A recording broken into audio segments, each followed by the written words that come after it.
পুরুষদেরকে আল্লাহ যেমন 10 জন পুরুষকে জান্নাতের সার্টিফিকেট দিয়েছেন, ঠিক তেমনি ভাবে 10 জন মহিলাকে দুনিয়াতে জান্নাতের সার্টিফিকেট দিয়েছেন।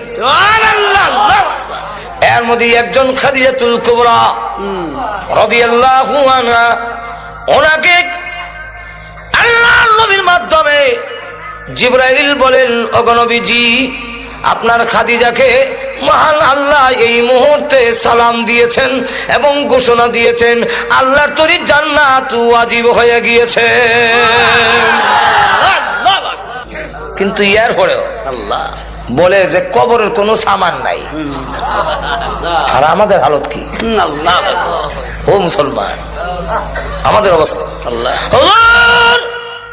কান্নার কারণ হইল আমি পৃথিবী থেকে বিদায় হয়ে গেলে কবরের জগতে যখন রেখে দিবেন, কবর যে বলছেন এইভাবে চাপ দিবে, এটা কিন্তু রেহাই নাই, সবকে দিবে। আল্লাহর নবী বলেন কবরের আযাব থেকে যদি কেউ রেহাই পেত, আমার সাদ ইবনে মুআয রেহাই পেত।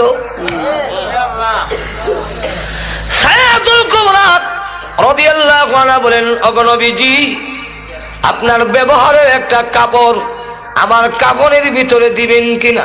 আল্লাহু আকবার। আমার বিশ্বাস আপনার ব্যবহারের একটা কাপড় যদি আমার কাপড়ের ভিতরে থাকে গো, তাহলে কবর আমাকে এইভাবে চাপ দিতে পারবে না। ওই কবরের আযাব যেদিন দেখবো, ওই দিন আমরা তখন বলবো আল্লাহ এখন চোখে দেখছি, কানে শুনছি, এখন সোহেলপুর পাঠাও।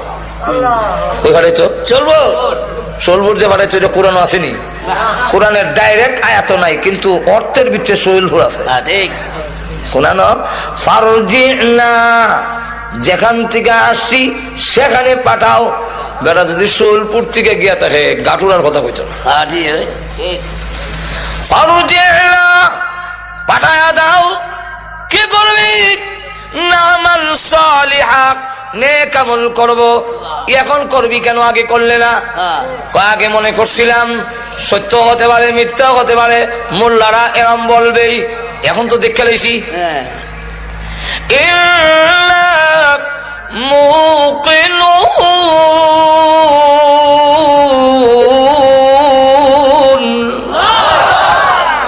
এখন দৃঢ় বিশ্বাসী হইছি, যেরকম ঠিক কিনা। এই পৃথিবীতে আমাদেরকে পাঠাইছেন তার গোলামি করার জন্য, আবার আল্লাহর দরবারে আমাদের ফিরে যেতেই। একটু ধরে কন্যা মনে আছে তো আপনারা? আরো ধরে কন আছে। আল্লাহ রাব্বুল আলামিন তাই বলেন, ও মানুষ, তোমাদেরকে আমি আল্লাহ বানাইলাম ইবাদতের জন্য, আর তামাম পৃথিবী যা আছে সবগুলো তোমাদের জন্য আমি আল্লাহ বানাইছি। আমাদেরকে আল্লাহ রাব্বুল আলামিন সৃষ্টি করেছেন তার ইবাদতের জন্য। আর আল্লাহ রাব্বুল আলামিন বলেন যে তোমাদেরকে ইবাদতের জন্য সৃষ্টি করেছি, তাই সবচেয়ে বেশি ইজ্জত আর সম্মান এবং সুন্দর বানায়া তোমাদের সৃষ্টি করলাম। লক্ষ্য করে দেখেন, আল্লাহ বলেন এমন সুন্দর তিনটা অন্ধকারের ভিতরে, তোমার মার পেটের ভিতরে 3টা অন্ধকার, এখানে আমি আল্লাহ তোমারে বানাইছি। তোমরা যদি অন্ধকারের মধ্যে কোনো জিনিস বানাও সুন্দর হবে না। চোখ দেখানো লাগাইবার কথা, অন্ধকারের মধ্যে আতাইয়া পরে দেখা যায় ফিসে লাগাই দিলে। আল্লাহ রাব্বুল আলামিন বলেন কোরআনে, ইয়াখলুকুকুম ফি বুতুনি উম্মাহাতিকুম খালকাম মিন বা'দি খালকিন ফি যুলুমাতিন সালাস। আল্লাহ বলেন তোমার মার পেটের ভিতরে পর্যায়ক্রমে 3টা অন্ধকারের ভিতরে তোমার সৃষ্টি করছে। মানুষ সবকিছু তোমাদের জন্য, আমি আল্লাহ সব তোমাদের জন্য আয়োজন করেছি। এই জমিন বানাইছি তোমাদের বিছনার জন্য আমি আল্লাহ বিছনা বানাইয়া দিয়েছি। আরো জোরে কোন কে বানাইছেন? আল্লাহ। আরো জোরে কোন আল্লাহ। বৈশা রয়েছেন যে আল্লাহ বলেন জমিনকে অনুগত করে দিয়েছি তোমাদের জন্য, আর আমি আল্লাহ জমিনকে জানাই দিছি কোনো শব্দ করবা না। আমার বান্দা জিনা করবে, মদ খাবে, গাঞ্জা খাইবো, তোমার উপরে বইয়া আড্ডা মারবে, তাস খেলাবে, নাচবে, তুমি কিন্তু কিচ্ছু করো না, তারে সহ্য করে কান্দ লই রেখো, কারণ তারে বানাইছি আমার ইবাদতের জন্য। একটু জোরে কর না, তোর জবান বন্ধ, তুই চিল্লাই কইস না এই জিনা করে, তাহলে কিন্তু আমার বন্ধু আটকে যাবে। আবার যখন তওবা করবে আমি আল্লাহ মাফ করে দেব। আল্লাহ কোরআনে বলছে ওয়াল্লাযী জাআলা লাকুমুল আরদা যালুলা ফামশু ফি মানাকিবিহা। আল্লাহ রাব্বুল আলামিন বলেন এই জমিনকে আমি আল্লাহ তোমাদের অনুগত বানাইয়া দিয়েছি, তার কাদের উপর দিয়ে তুমি চলাফেরা করো, কোনো কথা বলে না। তুমি যতই অন্যায় করো কোনো কয় না, কুদাল দিয়ে কুইয়া, লাঙ্গল দিয়ে উল্লায়া হাল্লায়া, কোনো কথা বলে না। দুনিয়ার মানুষ তোমার যখন মেয়াদ চলে যাবে, ইবাদত করলে না, আমি আল্লাহর গোলামি করলে না, ওই দিন আমি আল্লাহ জবান খুলে দিব জমিনের, তোমার জীবনের সব গুনাহগুলো জমিন তখন হেডলাইনে বলতে থাকবে। কোরআন শরীফ আছে, বলবো ইযা যুলজিলাতিল আরদু জিলজালাহা ওয়া আখরাজাতিল আরদু আথকালাহা ওয়া ক্বালাল ইনসানু মা লাহা يومئذ تحدث أخبارها بأن ربك أوحى لها। জমিন হয়ে গেছে, মুহাদ্দিস বর্ণনা দেয় কি এর বর্ণনা? আখবারাহা, আখবার খবরের বহু বচন, খবর রে বাংলা হয় সংবাদ, ইংরেজিতে হয় নিউজ, আর আরবিতে হয় খবর। কি হয়? খবর। তখন হেডলাইনে কয় আল্লাহ সুদ খাইছে, ঘুষ খাইছে, মদ খাইছে, জিনা করছে আমার উপরে। আল্লাহ জমি তুমি যদি বলো তো আমি বাঁচবো কেমনি? আল্লাহ ওয়াকালাল ইনসানু মা লাহা। জমিন তোর কি হইল, এমনি এই কথা কেন কস? আল্লাহ ডাক দেবেন নবী গো বিআন্না রাব্বাকা ওয়া লাহা। জমিন কেন কথা বলবে জানেননি? আপনার রব হুকুম দিয়েছেন, আপনার রব হুকুম দিয়েছে, এই জন্য মানুষ যত গুনাহ করেছে জমিন সব এক একটা করণে বর্ণনা দিবে। আর এখন জমিন নড়ে না।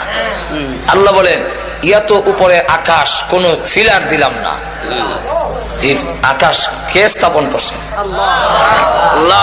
আর জোরে কোন আল্লাহ। কার জন্য? আমরা। কোনদিন ভাঙ্গে পড়ে না, টুকরা না, সলডা না। আল্লাহ কোরআনে বলছে কেন হবে না? ওয়াজআলনাস সামাআ সাকফাম মাহফুযা। আল্লাহ বলেন আসমানকে আমি আল্লাহ নিরাপদ ছাদ বানাই দিছি, মাহফুজান নিরাপদ, কোনদিন পড়বে না। আল্লাহ পৃথিবীর মানুষ আমি আল্লাহ তোমাদের জন্য পানি নিয়ন্ত্রণ করে দিয়েছি, পানির সাপ্লাই দিয়েছি। বাংলারে তোমরা তো আসল জিনিস দেখো না, প্রত্যেকটা ডিস্ট্রিক্টের জন্য নদী দিয়েছি।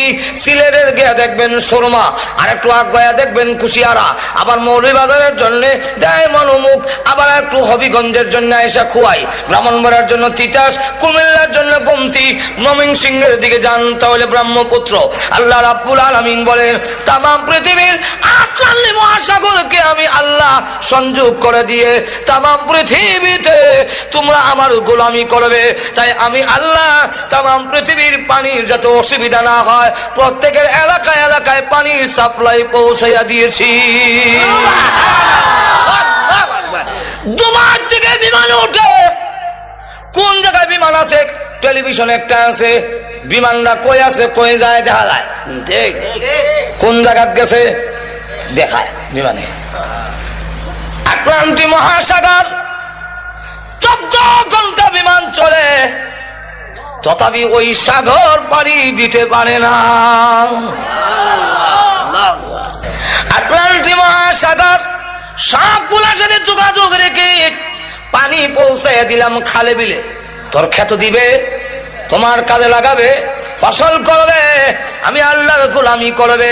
বান্দা রে, আমি আল্লাহ পানির সাপ্লাই দিয়েছি। একটু জোরে কন্যা সুবহানাল্লাহ।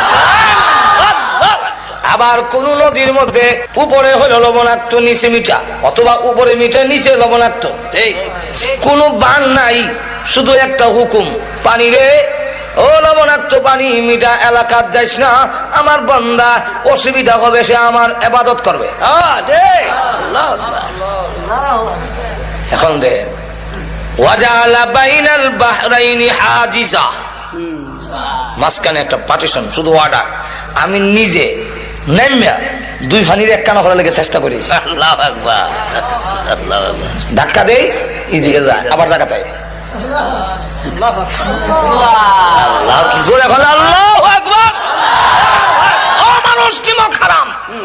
এরপরে যদি অবাধ্য হও, এরপরে যদি আমার গোলামি না করো, এরপরে যদি গান বাজনায় লিপ্ত হও, এরপরে সৎ কাজে লিপ্ত হও, কঠোর শাস্তির ব্যবস্থা আছে। এখন লক্ষ্য করে দেখেন, মিঠা পানি, লবণাক্ত পানি। মিঠা পানি রাখছেন আমরা খাইবার লেগে, আর লবণাক্ত পানি কেন? তাফসীর কিতাবে লেখেন, লবণাক্ত পানির কারণ হইল ওই যে কুত্তা বিলাই গরু ছাগল মরে, লাশ মানুষ পচা গইলা যায়, নদীটা ভাসায় নেয়, নিয়ে লবণাক্ত পানির মধ্যে ঢুকাইয়া তার প্রয়োজনটাকে নষ্ট করে দেয়, যাতে আবহাওয়া দূষিত না হয়। নাহলে আবহাওয়া সাপের বিষ, ফলনার বিষ, কুত্তার বিষ, তখন বিষ, আবহাওয়া বিষাক্ত হইয়া তোর না খেতে যাইব, গিয়া সব পাশ নষ্ট হয়ে যাবে। তোদের সবগুলো ঠিক রাখার জন্য তুই না আমার গোলামি করবি, তুই না আমার সাজদা দিবি। ও নিমক খারাপ মন্দা মাজর, এখন ঠিক কিনা? তুই যে আমার সাজদা দিবি, আমি তোর সব আয়োজন করে রাখছি।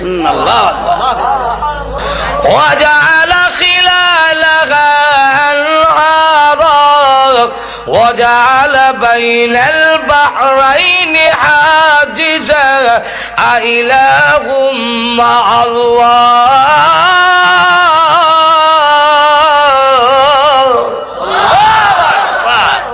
আমি ছাড়া কি আরো মাবুদ আছে? এই কাজে শরীক আছে? তুই কোন যুক্তিতে খরমপুর গিয়া বাবাটা হস? খাজা বাবার দরবারে গেছিলাম, শরম করে না তোর? আল্লাহ বলেন, কে তোরে সরাইলো এই দয়ালু আল্লাহর কাছ থেকে? কন্যা আল্লাহ নিচে বলছে, ইয়া আইয়ুহাল ইনসানু মা গাররাকা বিরাব্বিকাল কারীম।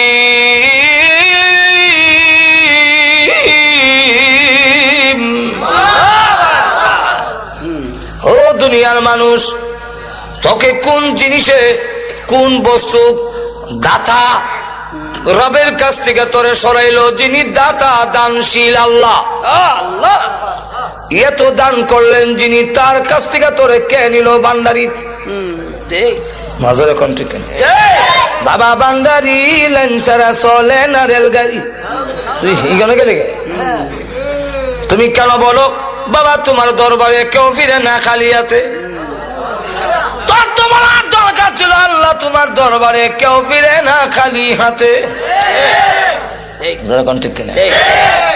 এই আয়াতের ব্যাখ্যায় লেখেন ইয়াহইয়া ইবনে মুআয রাহমাতুল্লাহ আলাইহি এত বড় বক্তা ছিলেন যে ওনার ওয়াজে প্রতিদিনই 10, 20, 30, 40 জন পর্যন্ত মানুষ কলজা বেঁচে মারা যেত। সেই আল্লাহর ওলি তিনি বলেন, হাসরের দিন যদি আল্লাহ আমার জায়গায় কিসে তোমারে আমি দয়ালু দাতার থেকে সরাইল, আমি তখন কইয়া দাঁড়াম তোমার দয়ায়। আল্লাহ তোমার দয়া মায়া আমার নষ্ট করছে। এটা কেমনে? এটা বুঝতে হইলে আগে বুঝেন, অনেক সন্তান কিন্তু মার দয়াটারে ফুজি করে নষ্ট হয়। বুঝছেন? হে মাথার হাতে গায়ে মার কাছে গরম ভাত খায়, আমার পানি ভাত দেয়। মার দয়া মায়া বেশি তো পুত্রে আর যাবার দরকার নাই। আসলে কিন্তু তারা হানিবাদ দেয় না। এই কথাটা কোয়ার উদ্দেশ্য হইল এ নষ্ট হইতো জোরে কোন ঠিক কিনা। মার দয়া মায়া ধরে বুঝি কইরা অনেক সন্তান নষ্ট হয়। এই এমনি মাছ বুঝাইতে চাচ্ছেন আল্লাহ তুমি তো রহমান দয়া করছো আমারে, আর আমি দয়াটা বুঝতে না হইলে নষ্ট হয়েছি। কিভাবে?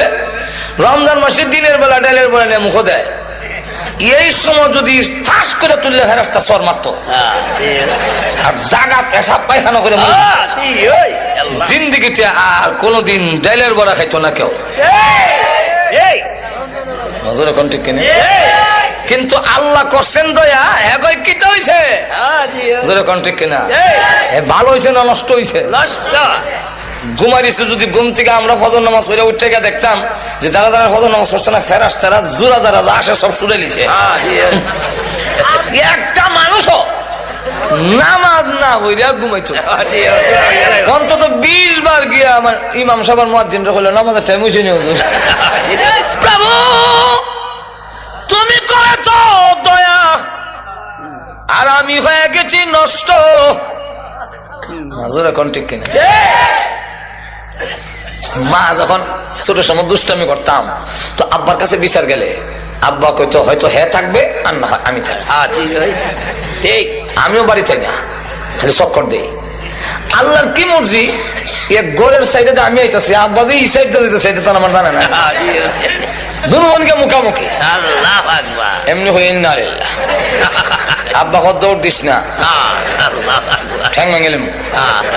আমিও দেখলাম দৌড় দিয়া জানলা হয় তখন সব মেনু সরি গজব থেকে বাজবার লেগে লাইলাম তো সুবহানাকা কাহিনী তুমি না জানি কাম হয় না। আব্বা দৌড়ে বাড়িতে নাছে নিয়ে একটা লাঠি লইছে, লাঠি এখন উপর দিকে উঠাইছে, এখন আমার শুরু হইব আজাব না দিলইব। এমনি সিলি মারতাম মা, মার দয়া মায়াটা বেশি না কম? মা এমনি দৌড় দিয়ে সন্তান আর লাঠির মাঝখানে ডুইকা যায়। ডুইকা তখন বলে মায়ের লাগো আর দুষ্টামি করবে না। মা খুব ভালো করে জানে আমি মায়ের খাই ও দুষ্টামি ছাড়তাম না। মা দয়া মায়া যেমন বড় হয়ে দাঁড়ায়, আল্লাহ বলেন আমি রহমান। তুই যখন নামাজ পড়স না, তুমি যখন রোজা রাখো না, সুদ খাও ঘুষ খাও জিনার মধ্যে লিপ্ত হও, আমার গজব যায় তোকে দেওয়ার জন্য। আমি আল্লাহ দয়ালু, আমি দেখে আমার বান্দা মরে যাবে, ধ্বংস হয়ে যাবে। এমনি আমার দয়া মায়াকে ডাক দিয়ে বলি ইন্না রাহমাতি সাবাকাত গাযাবি, গজবের আগে আগে দৌড়তে আমার বান্দার গজবের মাঝখানে ঢুইকা গিয়া বলবে গজব রে পড়িস না, এবার রমজানও ডাইলের বড়া খাইছে, সামনের রমজানে আর খাইতো না। আমি আল্লাহ করি তোর দয়া, আর তুই গেছ নষ্ট হইয়া ঠিক কিনা? এর দিকে মাহাজ কর। আল্লাহ যদি জিজ্ঞাসা করেন তা আমি কমু তোমার দয়া মায়া না করতা অত নষ্ট হইতাম না। ঠিক কিনা? আল্লাহ আমি যেমন আগে দয়া করছি, মরার পরও দয়া চাইবা বাঁচতে পারবি না। যেরকম ঠিক কিনা? ফেরেশতারা তোর ধরে নিব, কারণ সিস্টেম যেভাবে দেয়া রাখছি তুই ধরা পড়বে। সিস্টেমে ধরা হয়ে আছে কইতাম নেই এক ঘটনা, কারণ সিস্টেম তৈল যার ওজন নেকের ওজন বেশি হইব জান্নাতি, আর যার গুনাহ বেশি হইব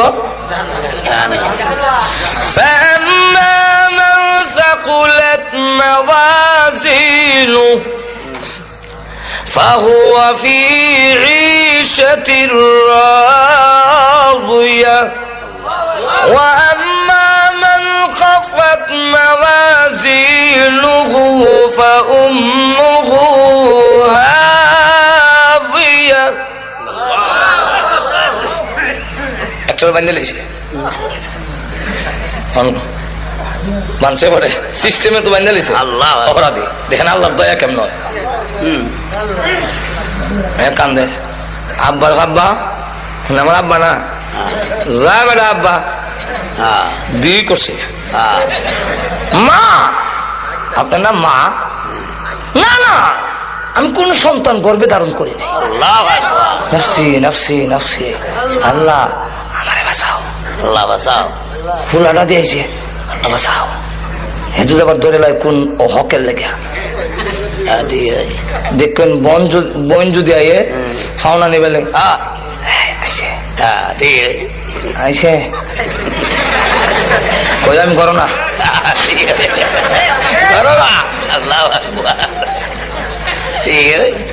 ভাই যদি কয় বলে ফুলারা পাঠাইতে আসতাম সৌদি আরব, 3.5 লাখ টাকা লাগে, বাইরে করছে তুমি 1 লাখ টাকা দাও, দিত না। এর লেগে ভাই আইলে এই সময় বেশি, এই সময় আর হাসরের মাঠ। আল্লাহ স্ত্রী তুমি আমার বউনা না, আমার বিয়ে হয়েছে না। আল্লাহ আমার কথা না, কোরআনে বলছেন সব ভাগবো। ইয়াউমা ইয়াফিরুল মারউ মিন আখিহি ওয়া উম্মিহি ওয়া আবিহি ওয়া সাহিবাতিহি ওয়া বানিহি।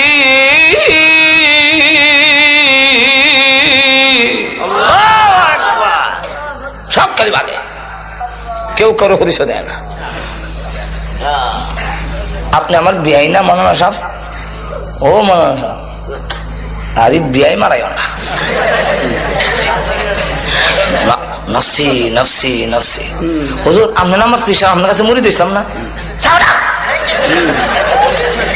ফির কইস না।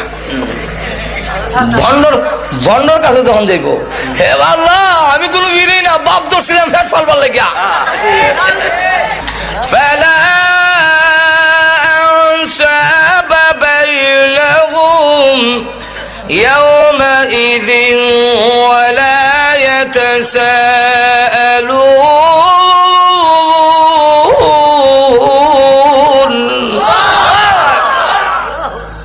فلا أنساب بينهم, কোনো আত্মীয়তার কাজ হইতো না। আল্লাহ প্রভু গো, তোমার দয়া মায়া মায়া নষ্ট হয়েছে,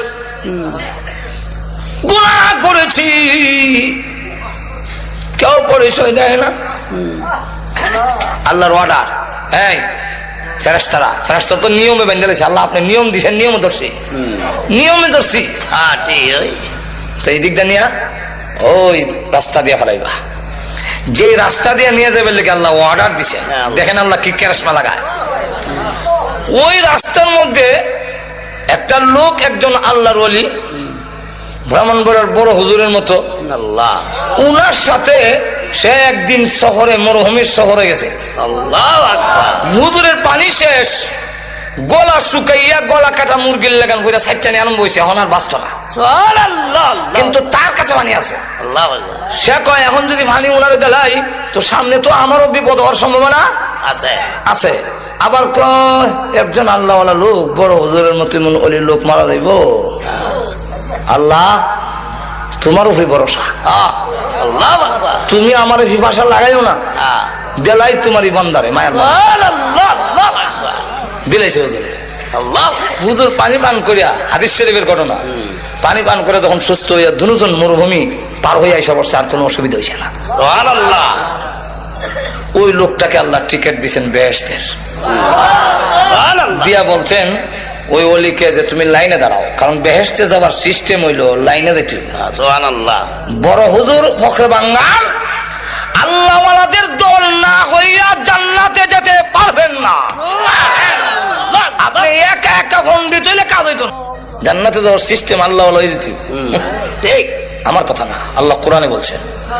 বলবো আয়াত, ফাদখুলি ফি ইবাদি ওয়াদখুলি জান্নাতি।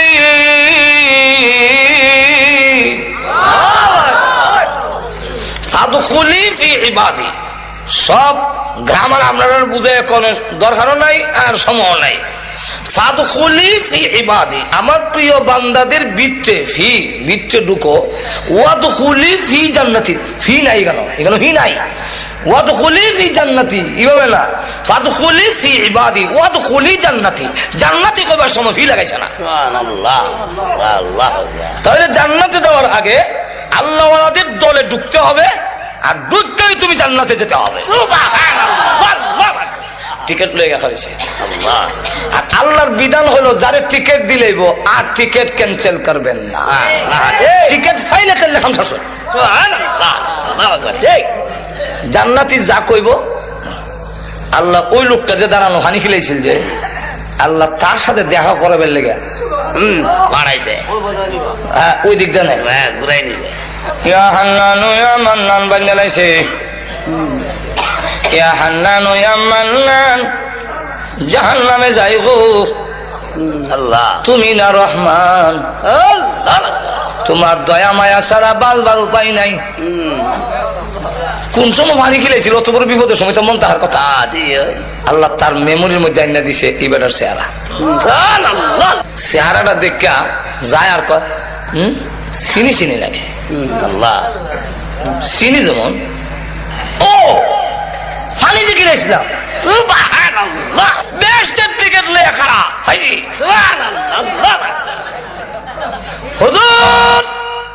মরমের মধ্যে গলা কাটা মুরগির লাগান চটপটি করছিলেন পানির অভাবে, মরণের উপক্রম ছিল, নিজে না খাইয়া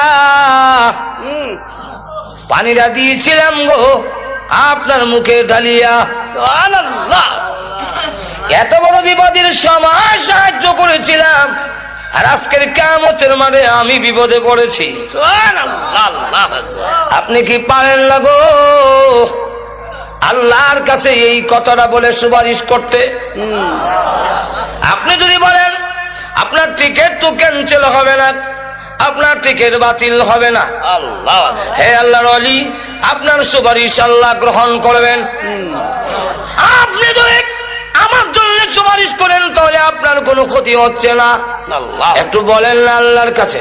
লোকটা কাহা এত বড় বিপদের সময় তুমি আমারে সাহায্য করেছিলে, এমনি আল্লাহর কাছে বলে প্রভু গো বড় বিপদের সময় নিজে না খাইয়া ওই পানি আমার মুখে ডাইলা দিছে, আল্লাহ গো তারা কি মাফ করতে পারো? আল্লাহ মাফ করে দাও। আল্লাহ ডাকতে বলেন এই কথাটা বলার জন্যই নিয়েছি রে আল্লাহ, আমার দয়া মায়ার কিঞ্চিত মাত্র তোমাদের অন্তরে দিয়েছি, এতে যদি এরা তো দয়া লাগলো তোমার বিপদের সময় নিজে পানি পান না করে তোমার মুখে ঢেলে দিয়েছে, এতটুকু যদি দয়া করতে পারলো, আমি তো রহমান, আমি রহিম, আমি আল্লাহ কি পারি না রে বিপদের সময় তোদের প্রতি দয়া করতে? জানে বাংলা ওই নে কামলটাকে উসিলা করে আজকের কিয়ামতের মাঠে আমি আল্লাহ তোর জিন্দগির গুনাহ মাফ করে দিলাম। আল্লাহর দয়া মায়া ছাড়া বাঁচার কোনো উপায় নাই। আল্লাহ দুনিয়া তো আল্লাহ করছে দয়া আর আমরা গেছি বিগড়াইয়া। দয়া করছিল মতে আইতাম উল্টে গেছি ঠিক না। এখন আসুন পানির কথা দিয়ে বলতেছিলাম, মনে আছে না আপনারা? লবণাক্ত পানি আর মিঠা পানি। হ্যাঁ আমার লক্ষ্য করে দেখেন আল্লাহ বলেন পানি আবার বান্দারে তোমরা আমার ইবাদত করবে, গোলামি করবে, এই কারণে মিঠা পানি উঠাই না, লবণাক্ত পানি রাখে আকাশে নিয়ে যাই, তোর জন্য মিঠা পানির শট না পড়ে। আল্লাহ লবণাক্ত পানি বাষ্প করে আসমানে নিয়ে আবার এই লবণাক্ত পানি তোর জমিনে ছাড়ি না। সূরা ওয়াকিয়ার মধ্যে আল্লাহ বলেন যদি লবণাক্ত পানি ছেড়ে দিতাম তোমার ধান গাছের ছোট ডাডা দাঁড়ায়া থাকতো, ধান থাকবে না, ধান থাকবে না, শরীরে থাকবে না, তোমার ফসল জলে ছাইখায় হয়ে যাবে লবণাক্ত পানির কারণে। আমি আল্লাহ আকাশে নিয়ে রিপেয়ারিং করে মিঠা পানিটা আসমানে নিয়ে যাই, ময়লাটা দিয়ে মেঘমালা বানাইয়া এই মেঘমালাকে সিদ্ধ করি ঝর্ণার মতো, সিদ্ধ করে তার উপরে মিকাইলকে বসাই, মিকাইলের হাতে চাবুক দেই, নূরের একটা লাঠি দেই, দিয়া বলি এটা চালাইয়া সুহেলপুরের মাঠে নিয়ে যাও। মাঠে নিয়ে যায়, চাবুক মারে, নূরের লাঠি যখন ঘুরায়, এটাই হলো দিনের জিলকি। আমি আল্লাহ এর মাধ্যমে তোর জমিনে সার নাজিল করি।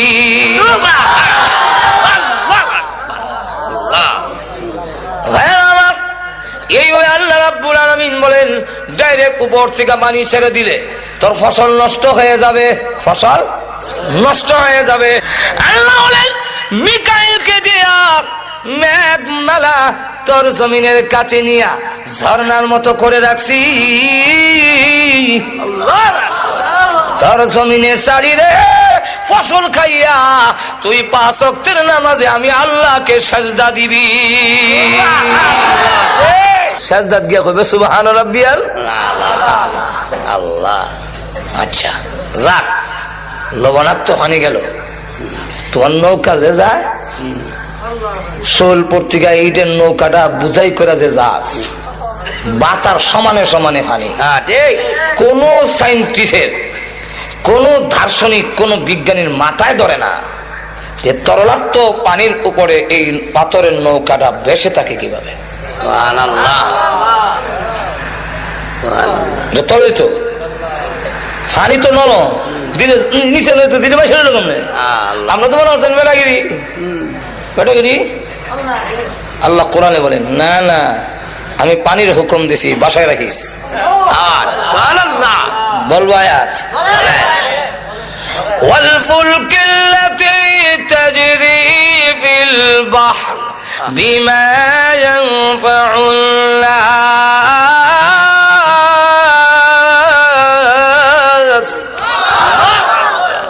তোর নিত্য প্রয়োজনীয় জিনিসগুলো পানির উপর দিয়ে, ফুলক, ফুলক মানে কিস্তি, নৌকা, লঞ্চ, জাহাজ। আল্লাহ বলেন তাজরি ফিল বাহর, বাহর মানে নদী, সাগর। আল্লাহ বলেন এর উপর দিয়ে আমি চালাই, বিমা ইয়ানফাউন নাস, তোর নিত্য প্রয়োজনীয় জিনিসগুলো পৌঁছাবার জন্য পানিকে আমি নোটিশ দিয়ে রাখছি। আল্লাহ, আমি যদি ডুবাইয়া দেই তোমার আমেরিকা চাচা রক্ষা করতে পারবে। বলবো আয়াত, আল্লাহ বলে وَإِنْ نَشَأْ نُغْرِقْهُمْ فَلَا صَرِيخَ لَهُمْ وَلَا هُمْ يُنقِذُونَ।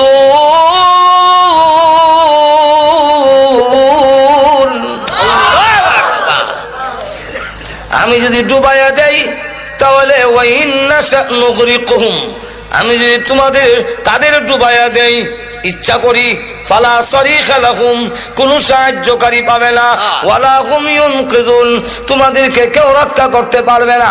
আল্লাহ বলেন শুধু তা না, আমি আল্লাহ ঘুমাই না, আমি আল্লাহ তোমাদের ঘুম পাড়াই এবং ঘুমের ব্যবস্থা করে দিয়েছি। ওয়াজআলনা আল-লাওমা সুবাতা ওয়াজআলনা আল-লাইলা লিবাসা। আল্লাহ বলেন আমি ঘুম না দিলে ট্যাবলেট খেলে তোর ঘুমিত না। আমি ঘুম দেই, কেন দেই? ঘুম দেওয়ার কারণ, কেন ঘুম দেই? আল্লাহ রাব্বুল আলামিন বলেন ওয়াজআলনা আন-নাওমা সুবাতা, আমি কেন তোমাকে ঘুম দেই? বিশ্রামের জন্য। সারাদিন তুই ইট ভাড়াত কাজ করে, সারাদিন মাটি কেটে, সারাদিন চালাগাড়ি চালে, সারাদিন রিক্সা চালাইয়া, আরে বান্দা তুই যখন ক্লান্ত শান্ত হয়ে যাস, দোকানদারি ব্যবসা বাণিজ্য করে শরীর যখন দুর্বল হয়ে পড়ে, আমি আল্লাহ তোর ঘুম পাড়াই। তুমি যখন 7 ঘন্টা 8 ঘন্টা ঘুমাও, ঘুম থেকে উঠলে দেখা যায় সারাদিনের ক্লান্তিটা ঘুমের মাধ্যমে আমি আল্লাহ দূর করে দেই। ইসলামের মাধ্যমে আমি আল্লাহ তোমার সেই ক্লান্তিটা দূর করে দেই, ঘুম আমি দেই। আবার ওয়াজআলনা আল-লাইলা লিবাসা, তোর ঘুমটা ভালো করে চাপার জন্য আল্লাহ রাব্বুল আলামিন বলেন লাইটের নামক পর্দা আমি ঢেকে দেই, অন্ধকার করে দেই, তোর ঘুমটা যেন ভালো করে চাপে, তোর ক্লান্তিটা যেন দূর হয়। এরপরে আল্লাহ রাব্বুল আলামিন বলেন চন্দ্রটারে আবার ডিম লাইট আমি বানাইছি। আল্লাহ, চন্দ্রের মধ্যে যে একটা গাছ দেখা যায় দেখছেন তো, এই গাছটা কিসের? ছোট সময় বৈশাখ জ্যৈষ্ঠ মাসে সুতা ধরতাম দৌড়ে, ধরেন নাই মনে হয় আপনারা? তো মাকে জিজ্ঞাসা করলাম, মা এই সুতা কোথেকে গায় গো? মা কো ওই যে সামনে একটা গাছ দেখো, এখানে এক বুন্নিতা হ্যাঁ, এই বুন্নি সুতা ছাড়ে। বিজ্ঞান যখন পড়লাম তারা কয় পৃথিবীর ছায়া। নবীর হাদিস যখন পড়লাম তখন নবী কয় পৃথিবীর ছায়াও না, গাছও না। এটা কি? আল্লাহ রসুল বলে এটা আল্লাহ তার বান্দার প্রতি যে নিয়ামত দিয়েছেন তার আলামত। কি আলামত হুজুর? চন্দ্রের মধ্যে ও সূর্যের মতো এমন পাওয়ার আছে, দুইটার লাইট দিনে রাইতে জ্বললে বান্দার ঘুমাইতে অসুবিধা হবে। আলুর মধ্যে ঘুমাইলেও রাইতের ঘুম আর দিনের ঘুম একরকম হয় না, বারবার ঘুম ভেঙে যায়। ঘুমাইলো মানুষের আড়াআড়ি টাল হওয়া যায়, ঠিক না? আল্লাহ জিবরাইলকে হুকুম দিলেন, আমরা যে ইমামে কুফি ল্যাম্প নিবাই আর দিয়া তাফা দিয়া, আল্লাহ জিবরাইলকে বললেন তোমার নূরের পাকা দিয়া 3 বার তাফা দাও চন্দ্রের মধ্যে। কয়বার? 3 বার। জিবরাইল আলাইহিস সালাতু ওয়াস সালাম তার নূরের পাকাকে আমরা হাতে সমানো না, আল্লাহ চন্দ্রের মধ্যে 3 বার আঘাত করার পরে যখন নাকি এইভাবে আঘাত করে করার সাথে রাতে তার ভিতর থেকে আলু বের হয়ে গেছে। আল্লাহ হুকুম দিলেন সূর্যের সাথে এটা মিলায়া দাও, যোগ করে দাও, আর চন্দ্রের মধ্যে একটা দাগ রেখে দাও। আমার বান্দা দেখে যেন আমি আল্লাহর শুকরিয়া আদায় করে 5 ওয়াক্তের নামাজের সাজদায় পড়ে যেন যেতে পারে। এই কারণে বলে পৃথিবীর মানুষেরা আমি আল্লাহ ঘুমাই না, তোমাদের ঘুম পাড়াই। আমি আল্লাহ ঘুমাই না, ঘুমাবার ব্যবস্থা তোমাদের করে দেই। আর ওই যে চন্দ্রটারে ডিম লাইট বানিয়ে দিয়েছি তোমার ঘুমটা ভালো হওয়ার জন্য। বান্দারে এই সবগুলো কইরা আমি আল্লাহ ঘুমাই না তোমাদের ডাক শোনার জন্য।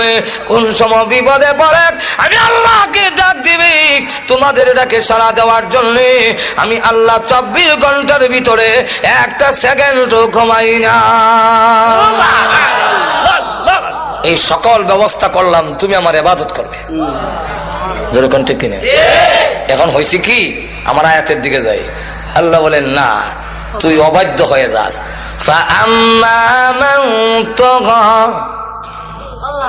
যারা অবাধ্য হয়ে যায়, সার্কাস অবাধ্য, ওয়াসারাল হায়াতাদ দুনিয়া, ওয়াসারাল হায়াতাদ দুনিয়া, এত কিছু নিয়ামত দেওয়ার পরও যে আমার অবাধ্য হয়ে যায়, সীমা লঙ্ঘনকারী হয়, আর দুনিয়ার জীবনটাকে অগ্রাধিকার দেয়।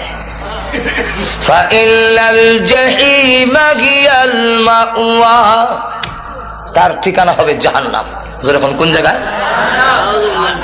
কোন জায়গায়? এখন আপনারাই বলে, এতগুলো নিয়ামত দেওয়ার পরে, এত ব্যবস্থা করার পরেও যদি তার অবাধ্য হয়, তার কথা না মানে, তার গোলামি না করে, তার ঠিকানা জাহান্নামে হওয়া উচিত কিনা? আর তো আল্লাহ বলে, ওয়া আম্মা মান খাফা মাকাম রাব্বিহি ওয়া নাহান নাফসা আনিল হাওয়া, আর যেই ব্যক্তি আমার সামনে দাঁড়াইতে হবে, আমি যে বলেছি কে গোলামি করলো কে করলো না, জবাবদিহিতার জন্য আমার কাছে আসতে হবে, এই দরজার ভিতরে আছে ওয়া নাহান নাফসা আনিল হাওয়া, তার চাহিদা, কুপ্রবৃত্তি, যে চাহিদাটা, ওইটাকে যদি বিরত রাখে, আমি আল্লাহর সামনে দাঁড়ায় জবাবদিহি করতে হবে। এই ভয়ের কারণে যদি পিরায় রাখতে পারে, আল্লাহ বলেন ফা ইন্নাল জান্নাতা হিয়াল মাওয়া, তার ঠিকানা হবে জান্নাত।